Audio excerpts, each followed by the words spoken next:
Terceiro atendimento, terceira pessoa, situação, que também para mim ficou muito claro.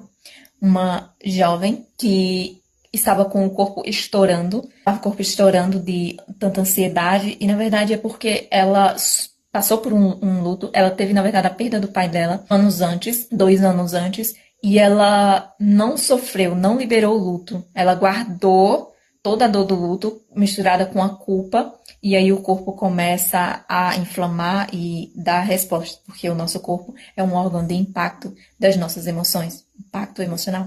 Então, ela estava mergulhada em ansiedade, o corpo estourando, e aí vamos nós. Não, Aline, muita culpa, e dava muita culpa nas anamneses, e culpa pela morte do pai. Aí eu vou analisar o contexto com ela. Ela não tem culpa de nada. O pai morreu na casa dos 70 anos, de uma morte natural, teve um mal-estar, foi para o hospital, faleceu de forma natural, praticamente, e ela não tinha nada a ver. Mas aí ela vem com a justificativa de, não, Aline, mas é que eu e meu pai, a gente não tem uma relação tão boa, ele não apoiava meus relacionamentos, e isso me fez me sentir muito culpada. Mas você não tem culpa disso.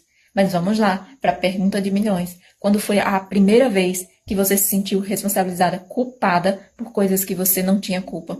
E aí ela volta. Não, Aline, quando eu tinha 10 anos de idade, a gente tinha um cachorrinho e o cachorrinho estava se aproximando de um maquinário que daria choque. E eu fui lá para salvar o cachorrinho e acabei eu tomando choque. Fiquei dias internado e quando eu recebi alta, o meu pai me criticou, me julgou e disse que era culpa minha, que eu aquilo. A expectativa era de acolhimento, ela recebeu culpa por algo que ela não tinha culpa, era só uma criança com empatia com um cachorrinho, querendo salvar um cachorrinho. Não, ali, mais de 12 anos também teve outro evento. Churrasco em família, churrasqueira quente, assando, todo vapor.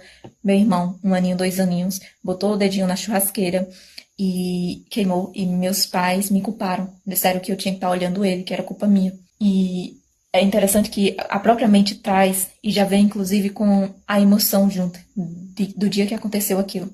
E aí ela continuou vivendo na adolescência, início da fase adulta, situações em que ela ia se sentindo culpada por coisas que ela não tinha culpa. E sempre que algo de ruim acontecia, ela era culpabilizada, ela se sentia culpada. Quando os pais já não culpavam ela se sentia, porque já se tornou padrão. Sempre que algo de ruim acontece, é minha culpa. Então, volta para o pai dela. Faleceu, algo de ruim aconteceu, meu pai faleceu. De quem é a culpa? A culpa é minha. Então, piora toda a carga emocional da perda com esse padrão de culpa, piora, intensifica. E aí tá ela sentindo culpa por coisas que não era. E criando ali situações no dia a dia dela para ela se sentir culpada.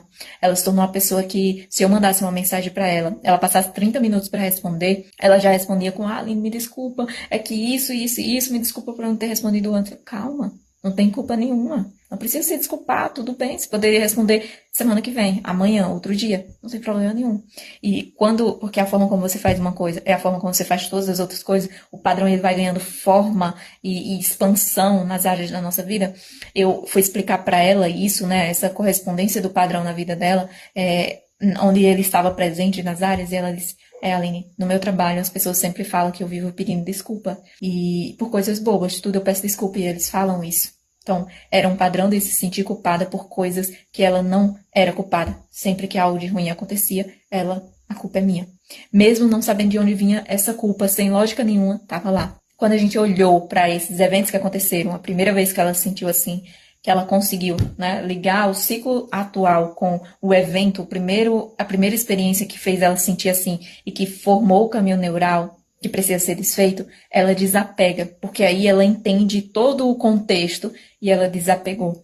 Desapegando, eu acompanhei ela durante um mês e deixei ela porque foi um atendimento que eu me solidarizei, foi gratuito e acompanhei ela por um mês e ensinei ela. Ela continuou aplicando as coisas que eu ensinei e 3 meses depois ela mandou uma foto de pele limpa, porque como tinha estourado, tinha manchas pelo corpo, de pele limpa, agradecendo porque ela tinha se curado. Porque ela liberou a culpa, ela liberou essa emoção, ela liberou a emoção núcleo do padrão. E aí as coisas fluem quando faz isso.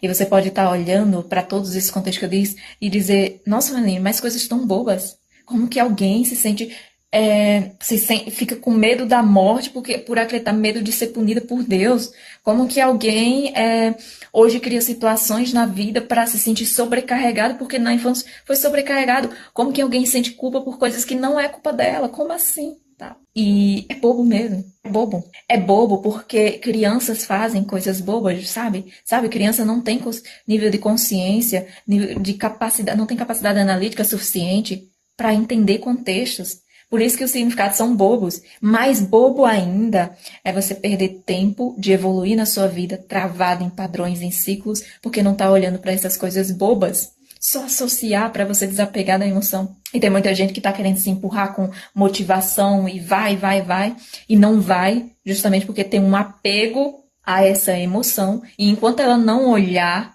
para de onde surgiu o contexto, para que ela diga, eita, foi um equívoco, foi um significado equivocado que eu coloquei lá na minha infância. Pera aí, deixa eu dissolver. Ela não vai conseguir romper o padrão no momento presente. E com isso não consegue fluir, não consegue continuar a vida.